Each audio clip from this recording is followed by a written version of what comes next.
Hey listeners, thanks for dropping in. I'm Christy. And I'm Melissa, and this is Buried Motives, where we dig deep into the details of some of the most gruesome Dirtbag murderers.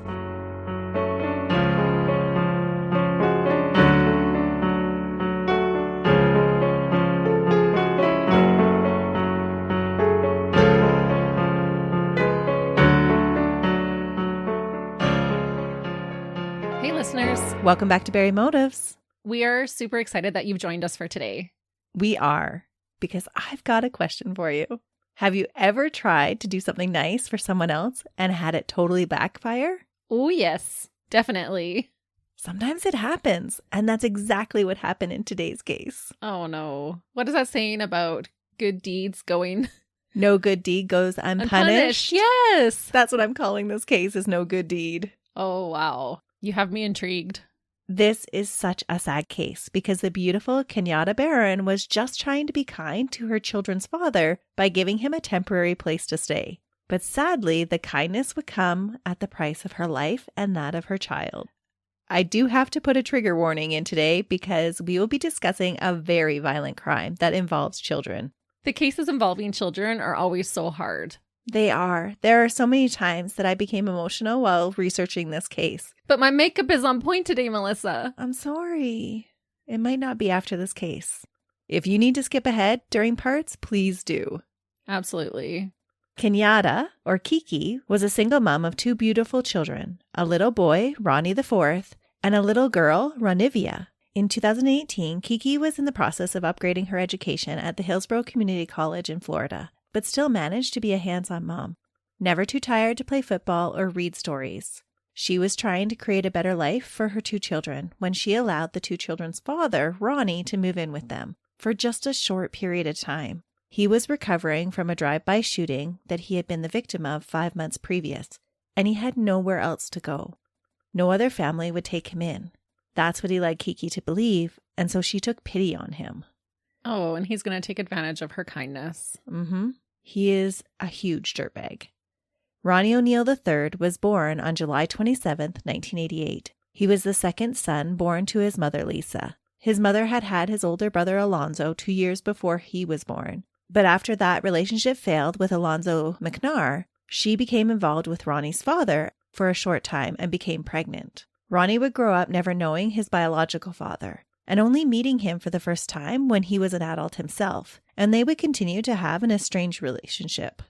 It was as an adult that he learned that his dad, Ronnie O'Neal II, suffered from bipolar disorder and schizophrenia. That might have been why Lisa chose to raise her two boys on her own. Ooh. She would later marry Billy Smith and have another brother for Alonzo and Ronnie. And can you guess what Ronnie's younger brother's name was? Rolonzo? No. For the first man she was with was Alonzo, and his son was named Alonzo. The second man she was with was Ronnie, and her second son is named Ronnie. And then the third guy she's with is Billy, and his son's name is Billy! Yeah. Sorry, I thought you meshed the two together. I thought I was being so clever. It was definitely a trend in this family to name children after their father. Everyone's so creative. Yeah. Nothing wrong with it. I just thought it was interesting. It is, because not often in a family can all of the sons be named after their dads. That's right. Without having the same name. No shade at all, but it's just an unusual circumstance. Right. Billy provided a father figure for all three boys, and the home was described as a stable one. Ronnie developed a love for music as a child from singing in the church choir. When Ronnie was 5 years old, Lisa arranged for a group of extended family members to watch over the two older boys while she and Billy were away. While being watched by these family members, both boys were violently sexually assaulted. Really? Mm-hmm. By family members? By family members. They told their grandma about it, but it was just kind of brushed underneath the rug. What? A dirty little family secret. And you said violently. Yeah, that's how Alonzo described it. That's horrific. Because it was kept secret, no one was held responsible, and Alonzo and Ronnie never received any help to process the trauma. Did anyone tell their mom? Yet they all knew about it. Oh, so it wasn't kept from the parents. No. Oh. But that is something that a 5-year-old would desperately need help processing. Absolutely they would. And how do you just carry on with family functions knowing that, okay, that cousin over there or that uncle over there is a predator? They did, though. No, thank you. Yeah. Oh, that is really sad. And it teaches those boys that it's okay that this happened to you. No one's going to get in trouble for it. Exactly. And you have to continue to be around your attacker. Mm-hmm. And so you're always constantly on guard. Yeah. Alonzo would later say that Ronnie would, quote, always act like it didn't bother him, but I could tell that it bothered him. Family members would notice that as a child, Ronnie would have frequent conversations aloud with God, almost to the delusional level because they were so realistic. But it was only in hindsight that these conversations would seem strange. At the time, I'm guessing that it probably seemed pretty cute. Oh, yeah, to hear your little boy praying. Mm-hmm. Well, Yeah. It wasn't like he was purposely praying. He was just having full-on conversations with God. Yeah, you would think that was cute. Mm-hmm. During his time in school, Ronnie struggled to get good grades. Academics just weren't his thing. Instead, he did well at sports and became involved in the Reserve's Officer Training Corps, an elective program that he could take while in high school. With the help of the Reserve's training, football, and music to help keep him grounded, Ronnie graduated from East Bay High School. After graduating, Ronnie applied to the U.S. Marine Corps, but failed the entrance exam several times. Oh, and you only get so many shots, don't you? I think so, and he just couldn't pass. He wasn't strong academically. Leaving that dream behind, Ronnie began to write music and perform in a hip-hop duo. He worked various odd jobs in a casino and as a truck driver. After meeting Kiki, the couple moved to Hillsborough County, Florida, and had their first child, Ronivia. After Ronnie. Yes! On July 29, 2008. Ronivia was born prematurely with cerebral palsy and was later diagnosed with autism. Oh. She had to use a wheelchair the majority of the time and was unable to communicate verbally. Instead, she was taught small amounts of sign language to communicate. Less than 3 years later, the couple welcomed their second child, a son that they named... Ronnie. Exactly. Ronnie O'Neal IV, keeping with family tradition. Hey, I'm getting the hang of this now. Yep. I'm going to refer to Ronnie's son as Little Ronnie. It flows a little easier than Ronnie IV, and while I'm not a big, huge fan of implying that this sweet little boy was a miniature of his father, I just need a way to distinguish the two of them. And Little Ronnie just makes it easier. Yeah, it'll help us keep it straight. Mm-hmm. Embracing the family man lifestyle, Ronnie joined a local social group called Build Your Community after meeting the group's leader at a Tampa community center in 2010. The group worked in impoverished inner-city neighborhoods, providing mentorship opportunities. Mentors would offer classes in boxing and self-defense and encourage youth to become responsible for their environments and their communities. Their teachings promoted peace. Ronnie became intrigued by the group's leader, Jahad Mohammed, and subsequently started studying Islam. He started taking classes on religion and self-improvement. The Islam religion became central to his faith, and he became a devout Muslim and joined the Nation of Islam organization. Okay. It sounds like he's trying to make some good improvements in his life. Like, I'm wondering where this is going to turn.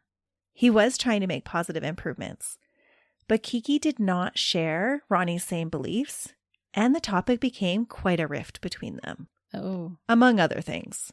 And was he trying to impose his newfound beliefs on her? Yes. Okay. I can see how that would not go over well. No, not at all. And it wasn't the only problem that the couple had. Ronnie was frequently in trouble with the law. So while he was touting to be this new religious, remade over man, he was having a hard time cutting old ties. Exactly. His arrest record showed 3 previous charges, one for attempting to defraud someone of food and a place to stay, possession of marijuana, and driving without a valid license. So nothing huge, but... No, pretty minor infractions. Yeah, but he still did have this relationship with law enforcement. Ronnie's behavior as an adult was becoming increasingly erratic, and he became more and more committed to his new belief system. The troubles in the relationship ran deep, and the two separated not long after. A year after little Ronnie was born, Kiki filed a paternity petition in the family court to decide who was little Ronnie's biological father. Oh, there was question. Yes. Okay. Like I said, they had a tumultuous relationship. Yep. No judgment. That's just the facts. But on Kiki's part, it was an effort to get Ronnie to pay child support. Oh, so maybe she's doing it more so to prove this is your son. You need to pay up. Right. And it was him that was denying it. Oh, okay. So it wasn't necessarily that she was unsure who the father was? No, it didn't sound that way. Okay. The court determined that Ronnie O'Neal III was the biological father of Ronnie O'Neal IV. I'd be like, see you, little dirtbag, flinging that paper in his face. That's right. Just shoving it in his face, just like on Maury Povich. That's right. Ronnie was ordered to financially support his children, which he did intermittently. Ronnie moved on and began a new relationship with a new girlfriend, Leisha Robinson, and had a new baby in 2016. In October 2017, Ronnie was standing in a group of people outside of the 400 block of East Nordica Street at Robles Park Village, a low-income housing complex, when he was shot in a drive-by shooting. Was he the intended victim? No, it doesn't seem he was. The area had a high crime rate, and gun violence and drive-bys in the area were frequent occurrences. I went down a whole rabbit hole learning about this housing complex. It was discovered during a reno in 2019 that 5 of the housing complex buildings were built over top of what is believed to be the city's first African-American burial grounds. No way. Mm-hmm. When the apartment complex was built in the 1950s, they were aware of the cemetery, but they had believed that the bodies had previously been removed. Or at least that's the story they told so that they could continue going on with the apartment buildings. But they weren't all removed. No. Later, environmental studies done with ground-penetrating radar detected 126 coffins. No way. That's a lot. Mm-hmm. It was a really interesting story, so it was this whole rabbit hole for me. That is wild. Can you imagine how that would feel to find out that this house that you were living in is literally built over top of dead bodies? No, the tenants there were given the option of vacating or staying. Wow. And it seems so disrespectful for the bodies that you're on top of, too. Mm-hmm. Like, that's not okay. No. They eventually did tear down all of the buildings there and rebuild new housing complexes. And in the center, they put a memorial to the graves that they had to move. Wow. So do you think because it was lower income that the officials knew that the bodies were there and just decided to build the housing anyway? Or did someone just miss it? No, it sounded like they knew the bodies were there and they might not have wanted to spend the money to move them. So they just said, oh yeah, there's no bodies in there. Oh, dirty dogs. Mm-hmm. I don't know the whole story. I didn't dig that deeply, but there is a whole rabbit hole that you could go down there. It's quite an interesting area. Sounds questionable. Yeah. The whole area sounds a little bit sketchy, especially at the time that Ronnie was shot. There were 3 others shot along with him during this incident, and the police never got to the bottom of the shooting, blaming it on the fact that witnesses and victims would not cooperate with the investigation. It was chalked up to a random shooting, and there wasn't a lot further to investigate. That sounds like a whole nother rabbit hole we could go down. Oh, absolutely it would have been.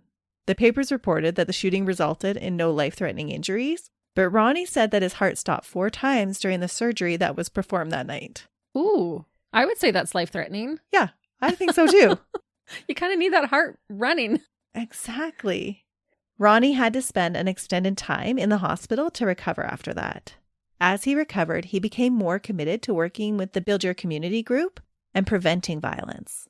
He felt his life had a greater purpose, telling the host at a local radio station, WTMP, during an interview that, quote, I knew that God had me. He became increasingly religious after his near-death experience and displayed increasingly erratic behavior. When he was released from hospital and needed a place to stay, he had difficulty talking anyone into letting him stay with them.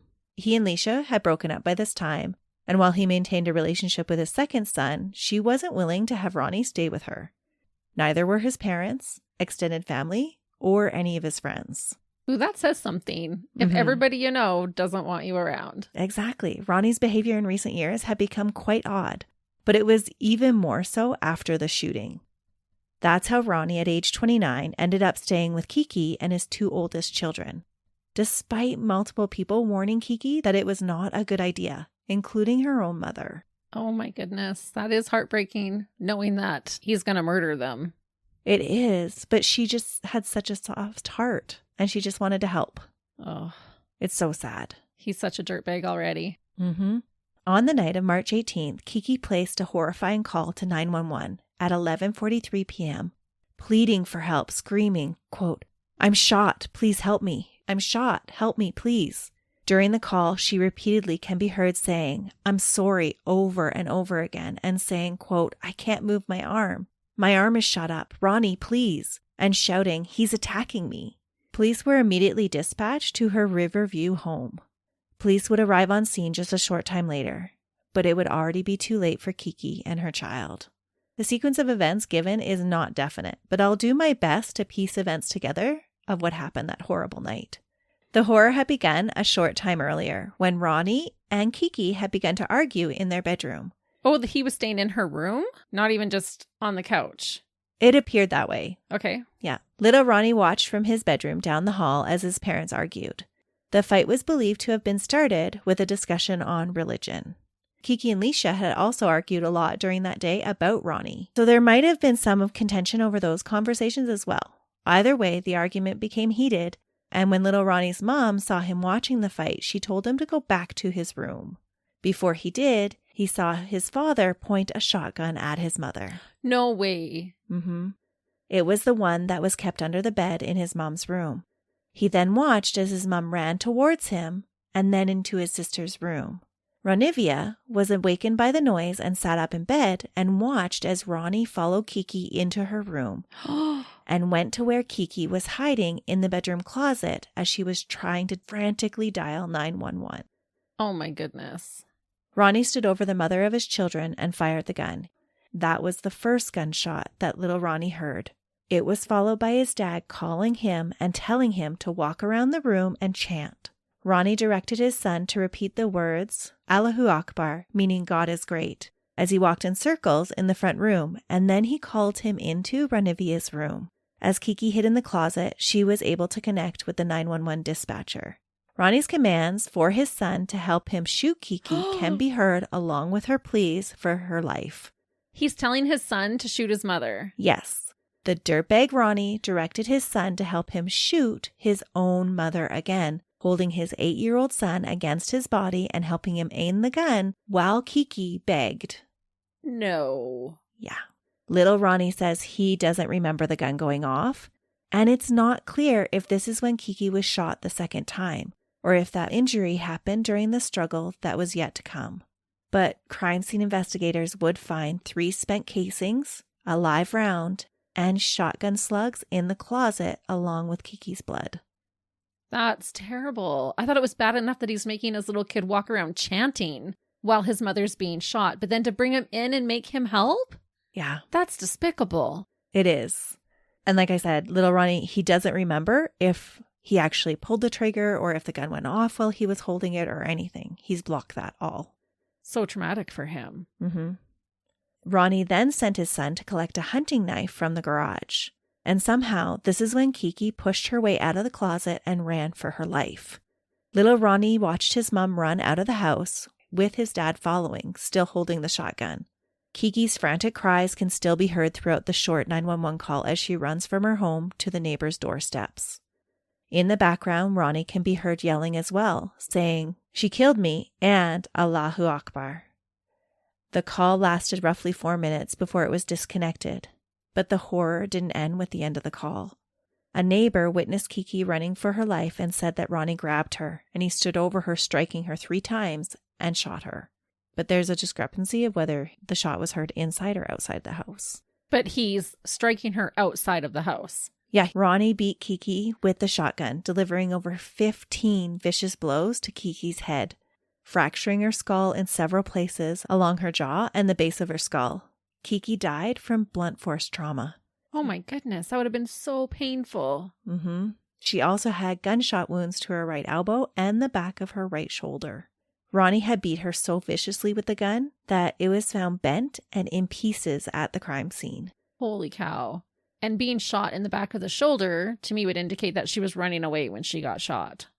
Or at some point while she was trying to escape. That's when he shot her. Or she was turning around trying to shield herself. In the closet. Yeah. Another witness, James Gray, was at his fiance's house that night when they heard screams and the commotion at her front door. He went to see what was going on, and that's when he saw Ronnie standing over Kiki, who was lying on the ground on her stomach, unresponsive. Ronnie was still holding her limp left arm as he beat her with his right arm. When Ronnie noticed the neighbor watching him, he began to yell, quote, "You don't understand. You don't understand. She killed me," as he backed away back into the house where his 2 children were. all of his screams were intermixed with the same chant. As Ronnie re-entered his home, he went back to his daughter's room and dragged 9-year-old Ronivia into the master bedroom with one arm. And she's witnessed all this. She would have seen her mother being shot in the closet. Right. But remember, she's nonverbal. She couldn't say anything. Oh, that's right. She could just scream herself. And she's wheelchair bound. She could walk a little bit. Okay. But yes, she got along better in a wheelchair. So she couldn't flee. Oh, that is sad. When he had her in the master bedroom, he beat her on the back of the head with an axe, as little Ronnie again watched in horror as his sister's eyes rolled back into her head. Why? Nobody can understand why he beat her. It's not like she could have told anybody or been a witness or anything. Oh, and that is vicious with an axe. Mm-hmm. He continued to beat her and stab at this sweet, innocent little angel that was described by those who knew her as always being positive and always loving. Despite struggling to communicate with others, love just emanated from her. Oh, I can just picture her. But one hit wasn't enough for this vicious, out-of-control monster. He chopped at her head, neck, and torso, severing her spinal cord and breaking several bones in her body. He continued to beat her until she was unrecognizable. Dirtbag isn't even a strong enough word to describe him. This is evil, evil. It's so evil and so abrupt and sudden. Yeah, he had no reason, like you said, to harm his child. None at all. But he's not done. Ronnie then turned his attention to taking care of the evidence and his son. Ronnie called his stepfather Billy and started to yell, quote, "Kiki is trying to kill me. Kiki is trying to kill me. They're trying to kill me." And then he hung up. And meanwhile, is she still out on the lawn or had he drug her into the house? No, she's still out on the lawn. She is dead by this time. And Billy tried to call the house back several times. And when Ronnie wouldn't pick up his phone again, Billy and Lisa drove over to the house. But like the police, they were too late. They arrived when the police were already starting to do their investigation and tape off the crime scene. Oh, can you imagine? They're thinking he's in danger and then driving up and seeing the police taping off the home. You would think something happened to your son. Mm-hmm. They knew just by his frantic voice that something was wrong. Well, and he's saying Kiki's trying to kill me. So Yeah. You'd be worried about him, not realizing that he's the perpetrator. It would have been horrifying. Yeah. 1 minute after that call he made to his stepfather, Ronnie made his own call to 911 at 11:49 and told the dispatcher that he had just been attacked and that Kiki had tried to kill him and that he had killed her in self-defense. Oh my goodness. Next, Ronnie entered the garage and collected gasoline. He pushed little Ronnie to the ground in the garage, placing his foot on top of the young boy, and then poured gas all over top of him and lit a tissue with a match and tried to set him on fire. What is wrong with this guy? He's just lost it. He just went berserk. Yeah, because this is such a brutal way to kill your family. There's way less violent ways that he could have got the job done if that's what he really wanted to do. Axing your daughter to death and trying to light your son on fire is not it. No, honestly, I think he lost it. Yeah, this is extreme. Mm-hmm. On innocent little children. It is just so bizarre and so horrific. When his father tried to light him on fire, little Ronnie fought and ran from the garage into the kitchen.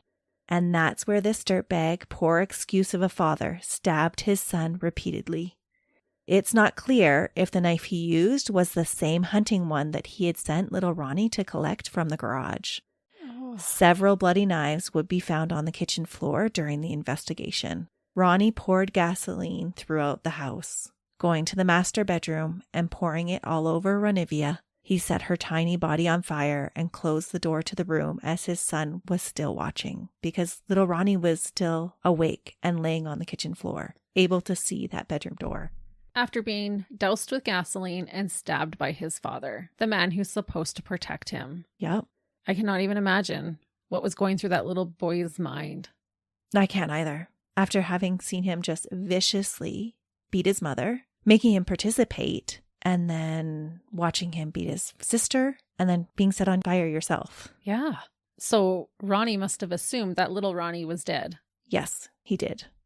Ronnie proceeded to start fires all over the house, in the other bedroom and in the living room. When police arrived, the scene was chaotic. Flames were visibly coming from the house. Kiki's lifeless body lay face down on the sidewalk, and there was blood and pieces of the broken gun all over the front yard. As they arrived, little Ronnie somehow, miraculously, found his way to the front door and stumbled out just as police and ambulance were pulling up. When he saw that there was someone there to help, he collapsed. He was eviscerated and burned, smoke still rolling off his small body. He was rushed to the hospital where he was treated for stab wounds to his chest, both sides of his neck and face, his right arm, his right thigh, and abdomen, along with burns to almost a quarter of his body. Oh, I can't imagine a parent doing that. I can't imagine how this little boy had the strength to live through this. Yeah. And just how stoic he was to make it to the door until he knew there was help. He knew he had to get himself to safety. And then he collapsed. Or else he was going to burn alive. Yeah. Even just that realization that this is what your father did. This is what daddy did. He watched him. And he was fully aware that it was his dad. He hadn't lost consciousness at this point. While being transported, he told first responders that his dad killed his mom. More horror awaited the first responders in the house as well. A firefighter recounts crawling through the multiple knives on the kitchen floor and becoming aware of slipping in little Ronnie's blood as he crept through the house. One firefighter on the scene pulled Renivia's lifeless body from the fire and then wept into another firefighter's arms because of the horror that she had endured. They could tell that she had been beat so viciously that they just started weeping. Well, and mutilated, really. I can't imagine how traumatic that would have been for them. You don't recover from something like that. They all live with those images. While first responders fought the blaze and tried to understand what had happened in the family home that night, Ronnie emerged from the house smelling like gasoline. His own hands were burned and he was covered with blood. He resisted officers and had to be subdued with a taser to be taken into custody. He was just out of control. Oh, I don't know how those officers can even control their anger in that moment. No, not after seeing what he had done to his two children. Little babies. Let alone Kiki, who's laying out on the steps. That's horrific enough, but it is a whole new ballgame when you're talking about children. Yeah, I don't know how he did it. Not to dismiss what happened to her, but it takes an extra kind of dirtbag to do that to a child. And your own child. Yeah, especially a defenseless child. Yeah, Renivia never had a chance. Mm-mm. When police finally got Ronnie into the back of their car, he mumbled repetitively about Kiki being the devil and that the devil had tried to kill him and the kids were the devil's spawn. They're your spawn, honey. Yeah, he was right. He was just referring to the wrong parent. Exactly. Ronnie was charged with first-degree premeditated murder of Kenyatta Barron and his 9-year-old daughter, Renivia. He was also charged with the attempted murder of his 8-year-old son, Ronnie IV, as well as arson and aggravated child abuse. His trial began in June 2021 after he was found fit to stand trial. Good. I'm glad. While psychologists had found that he had displayed symptoms of a delusional disorder with strong religious undertones, bipolar disorder, and PTSD from the recent shooting and the childhood sexual assault, it was determined that these did not have a direct relationship on his guilt. He was deemed to have known what he did was wrong. Okay, that was my question. Did he know what was wrong? Yeah. He had called his stepfather and 911, laying out a potential alibi for his actions in a calculating and self-serving way, and he had started the fire to cover up evidence. All of that was proof that he knew what he was doing was wrong. That's true. He had his whereabouts with him. Because if he didn't, often what happens is police show up and the perp is just sitting there. They're not resisting arrest like he did. He had to be tased. So he knew he had done something wrong. Right. There was a lot of discussion, though, because just setting fire to the house, a lot argued that he was just out of control and was just burning the whole place down to get rid of the devil. Yeah, that I could see. But it was the call to 911 and to his stepfather that were the cinchers of, no, you tried to set up an alibi for yourself, because he called his dad after he knew that Kiki was dead. Right. He wanted to change the narrative to make him look like he was the victim. That's exactly what the dirtbag tried to do. Oh, he's disgusting. Mm-hmm. Ronnie did plead not guilty to all charges, claiming that he had acted in self-defense. Oh, your little daughter who has cerebral palsy and autism, is nonverbal, and needs a wheelchair. You had to defend yourself with an axe against her? Well, we're going to get into what he claims happened. I want to knock his head right now, honestly. An even more outrageous decision was that he chose to represent himself. Oh, of course he did. Yes.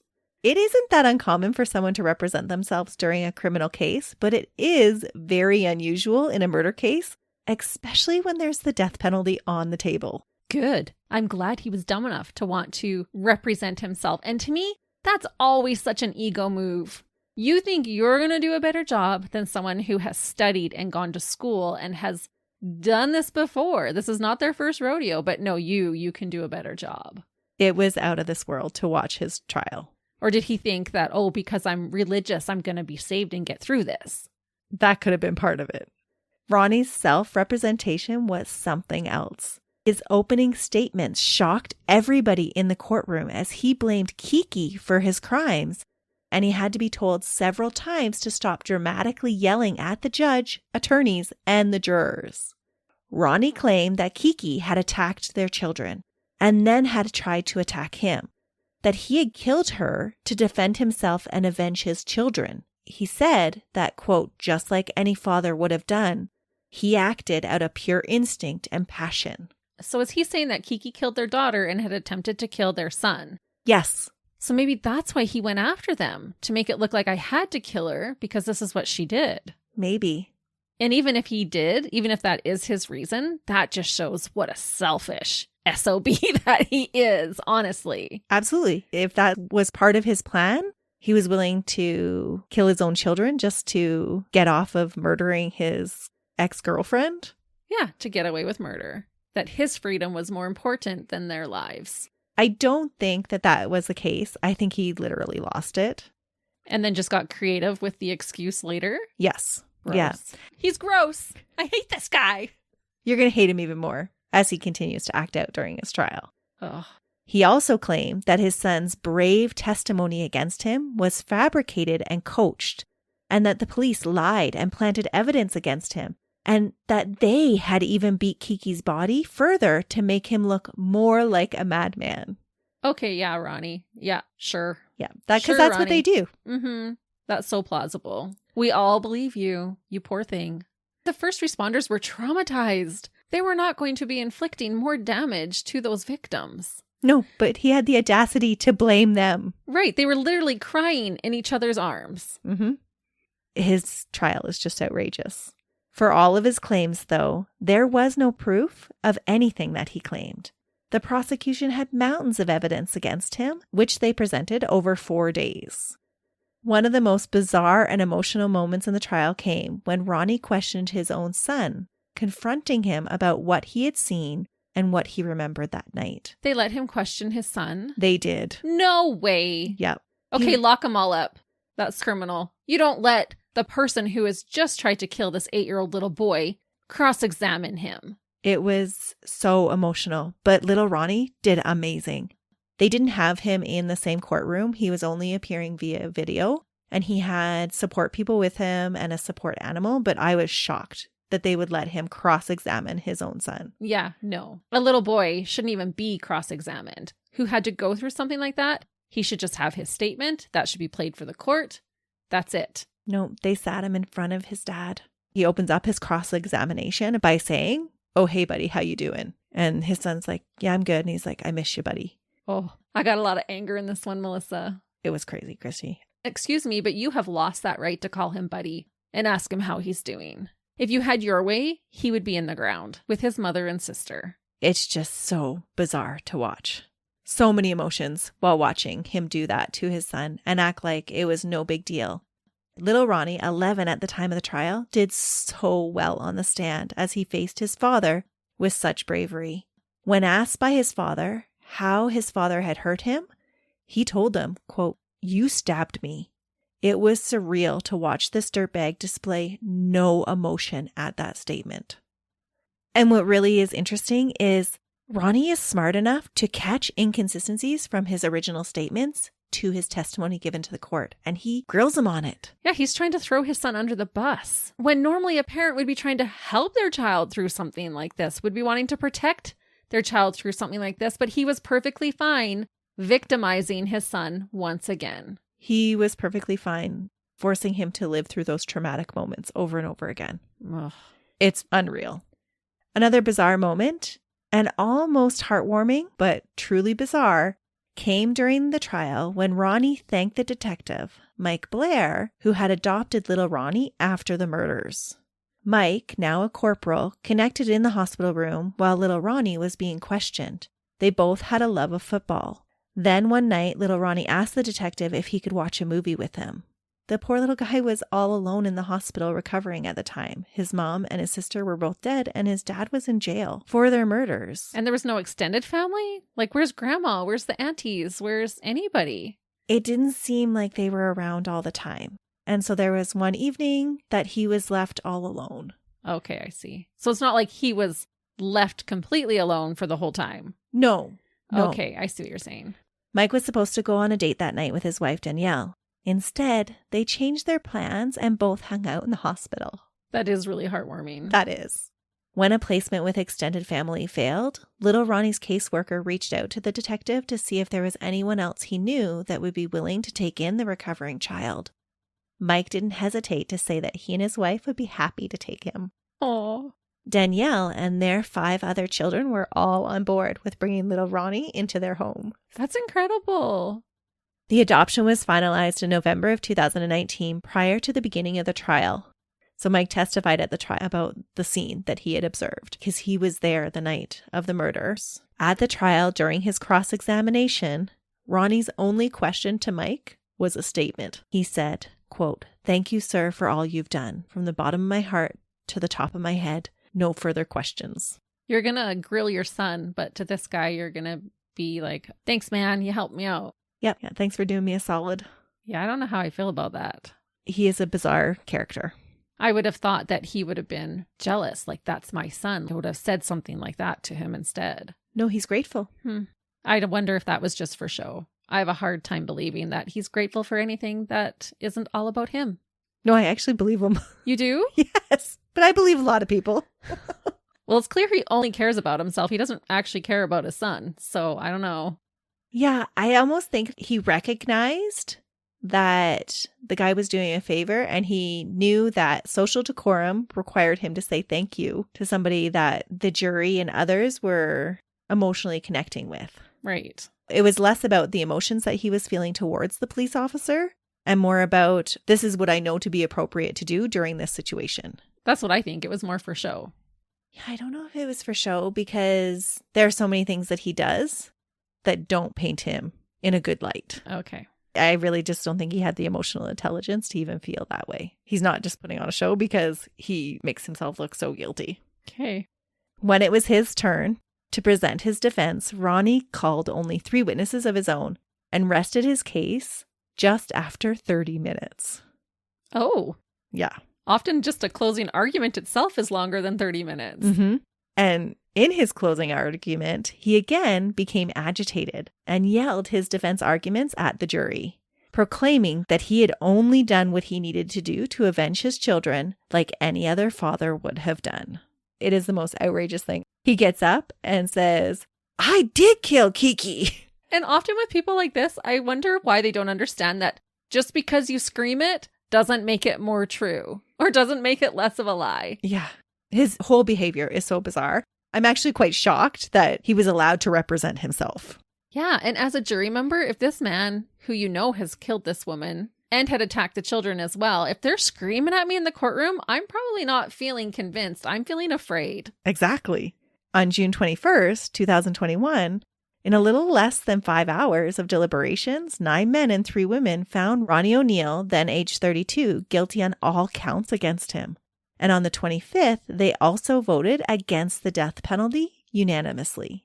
Against? Mm-hmm. So Ronnie didn't bring up any of the religious aspect of it. He didn't say, oh, she was the devil and these were her spawn. No, he blamed it all on Kiki, saying that she did murder their children and he was just avenging their death and she tried to murder him. Oh my. Even though his son is saying, Dad, you stabbed me. Yep. The prosecution did let those pieces be known. So thankfully, I mean, it's not surprising that this was a guilty verdict. But I am surprised that it was voted against the death penalty. I think the vote against the death penalty speaks to how the jurors felt about his conduct during the trial. I think it was very clear that he had some issues. Right. That makes sense. And so I don't think any of them felt comfortable sending him to the electric chair. Because even for a death penalty to be turned down, only one needs to vote against it. And it was a unanimous vote against it. Okay. And it's even more interesting because during the pretrial proceedings, Ronnie had told potential jurors that, quote, when it comes to the death penalty, I just want to tell y'all that me personally, I am for it. If somebody has committed these crimes, they are worthy of death. Oh, to justify his actions. Like, because this is why I killed Kiki, because she actually committed these crimes. Yeah. He actually does quite a good job. Other than his emotional outburst, his reasoning on most of his arguments is quite sound. After the jurors left, the judge, Michelle Cisco, commented on Ronnie's competent defense, but encouraged him to consider allowing a state-appointed attorney to take over for the rest of the sentencing, saying, quote, as you are aware, it gets no more serious for any defendant in any criminal courtroom in this country than what you are facing now. I am really going to strongly encourage you to consider allowing counsel to step in and represent you. So she actually tells him, like, you actually did a pretty good job for most people that don't know the law. So he could actually have made something good of himself. Ronnie did follow the judge's advice. For the sentencing, his appointed lawyers called a forensic psychologist that had examined Ronnie in 2018 after the murders to testify that during the murders, quote, Mr. O'Neal's ability to appreciate and conform his ability was impaired because of his disorders with PTSD, the delusional disorder where his reality testing is somewhat impaired. He doesn't see reality quite accurately many times. Ronnie had never called this defense witness during the trial. He also didn't plan to speak on his own behalf during the sentencing. And he probably should have stuck with that. But once again, his emotions got the better of him. And he said that he felt, quote, really, really moved by the victim impact statements. And then started to yell that, quote, at first, I want to say I am not sorry for the things I didn't do. And I am not sorry for the things I did do. Becoming a little bit quieter, he turned toward Kiki's family and said, but I will say I'm sorry for your loss. Then he rambled on at length to family members in the courtroom, refusing to face the judge, even as she ordered him to do so. He said he would prefer the death penalty over life in prison, but was saved by, quote, the one true God. He said that he was the one person that loved Kiki and his children the most, and confronted the jury asking them, quote, do I look like I'm insane to you? Do I look insane? And if I'm able to represent myself in trial, you have to ask yourself, why would a man kill his own children who he loved? Yeah, exactly, Ronnie. And yes, you do look insane. And I hope you do rot away in prison and they lock you up and they throw away that key. While someone in the courtroom yelled back at him because you're evil. Exactly. And that's exactly what he is. It was more of a continuation of the bizarre behavior that he had displayed while jurors were making the choice about the death penalty, when he held up a paper sign with love you written on it towards the jurors. Oh my gosh. He sounds like a complete narcissist. Yeah, his behavior is just bizarre. On July 23rd, 2021, after listening to the numerous victim impact statements and the defense's arguments about Ronnie's past and mental health, the judge sentenced him to 3 consecutive life sentences without the possibility of parole for the murder and the attempted murder charges, and another 90 years for the arson, child abuse, and resisting arrest charges. While delivering her closing remarks, the judge remarked that the trial had been one of the worst she had ever listened to, and that, quote, it was all she could do to avoid bursting into tears. Wow. Ronnie O'Neal III is currently incarcerated at the Liberty Correctional Institution in Bristol, Florida, and has already begun appeal processes against his convictions. And that is the case of the fanatically disturbed Ronnie O'Neal III, the devilish dirtbag that repaid kindness with murder in a fit of delusional rage. Wow. That was a terrible case, but you told it so well. Did you ever find out what the initial fight was about? Was it about religion? That's what it was believed to be about. He had wanted the children to be doing certain things, and Kiki didn't want them to have to do the chant and things like that. Wow. And so because she was refusing, he viewed her as evil. Mm-hmm. It sounded like the tensions were already running high that day because Kiki and his other ex-girlfriend were having arguments amongst themselves. Oh, okay. And so tensions were high. Right. And it just escalated out of control. Wow. That was an unreal case. Well, you did it again, Melissa. You got me totally riled. I don't want to leave you on a riled note. So I wanted to end with another update about little Ronnie, because his family's been quite open about their adoption. By all accounts, he is adjusting well. He said, quote, "They are really nice people. They really take care of me. There is no one else better than them." Aww. Since adopting little Ronnie, the whole family have adopted a mantra of, quote, "I am safe, I am loved, I am a part of this family." That's beautiful. And it is something that little Ronnie repeats to himself whenever he is stressed, and it helps bring him peace. Oh, he was put in the right hands. It's not by chance that it didn't work out for any of his extended family to be able to adopt him, and that this family was ready. And then they were approached and offered. I just find it so fitting that after living through something so horrific, that he's found a safe place now. Mm-hmm. And I'm sure his mom and sister are looking over him. He honestly is a little hero. Well, he's probably not little anymore, but he is a hero in this case. Absolutely, he was. First of all, to have the strength and the courage to fight through what he lived through, and then to face his dad on the stand is just incredible to me. He's remarkable. Just so happy now that he has found some peace and a place where he belongs. Absolutely. And listeners, we hope that you find a special something to bring you some peace this week. Until we're back with you again, when Christy has another case. Until then, see ya. Bye.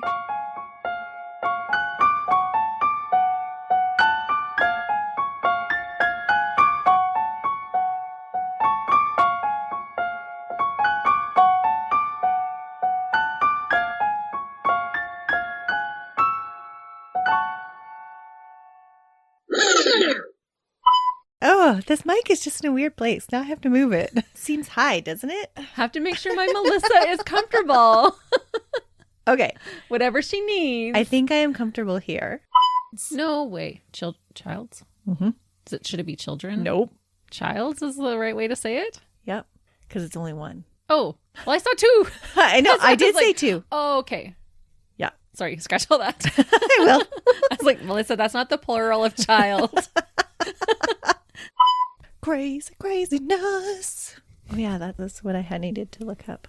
That was the word I needed. Craziness? No. Yeah. Is that what you were thinking? No, but good point. You're making eyes at me. It's making me nervous. No, I was going to say, that makes me want to swear. Yeah. It made me want to come across the table and just strangle him.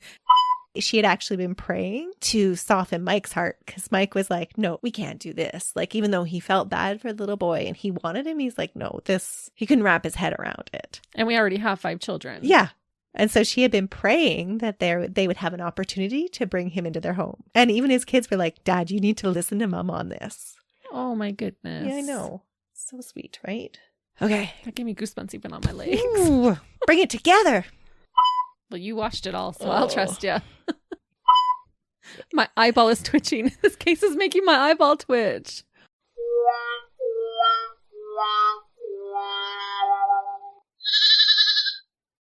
Another Sound Off Media Company podcast.